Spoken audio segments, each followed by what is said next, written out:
ভারতীয় সিনে অঙ্গনের এখন আলোচিত নতুন দম্পতি বিজয় দেবেরাকোন্ডা ও রাশ্মিকা মান্দানা। গত বৃহস্পতিবার বিয়ের রাজকীয় আনুষ্ঠানিকতা শেষ হয় তাদের। সেই আয়োজনে তাদের পোশাকের চেয়ে বেশি আলোচনায় আসে এই তারকা দম্পতির পরিহিত স্বর্ণের গহনা। ঠিক কত পরিমাণ গহনা পরেছিলেন বিজয় তা নিয়ে কৌতূহলের যেন অন্ত নেই নেটিজেনদের মাঝে। ভারতীয় গণমাধ্যমের খবর অনুযায়ী হায়দ্রাবাদের বিখ্যাত একটি জুয়েলার্স থেকে তারা গহনাগুলো তৈরি করেন। বিয়ের সাজায় রাশ্মিকা মান্দানা দক্ষিণ ভারতের ঐতিহ্যবাহী আভিজাত্য ফুটিয়ে তুলেছেন। তার পরিহিত গহনার মধ্যে ছিল বিশেষ কাশুমালা, যা গলা থেকে উদর পর্যন্ত বিস্তৃত।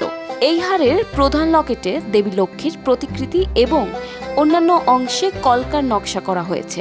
এছাড়া রাশ্মিকার মাথায় টায়রা টিকলি, কানে ঝুমকা, কোমরে কোমরবন্ধ এবং হাতে বাহারি চুড়ির পাশাপাশি ছিল হাতপদ্ম। সব মিলিয়ে রাশ্মিকার শরীরে ছিল প্রায় 1.5 থেকে 2 কেজি ওজনের স্বর্ণের অলংকার। অন্যদিকে বর বিজয় দেবেরাকোন্ডাও গহনা সাজে পিছিয়ে ছিলেন না। তিনি সাদা সিল্কের ধুতি ও লাল উত্তরীয়র সঙ্গে প্রায় আধা কেজির বেশি ওজনের স্বর্ণের গহনা পরেছিলেন।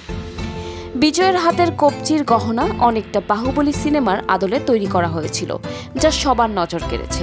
2 তারকার আংটি থেকে শুরু করে প্রতিটি অলংকারে ছিল বিশেষ মন্দির ও বিগ্রহের কারুকাজ।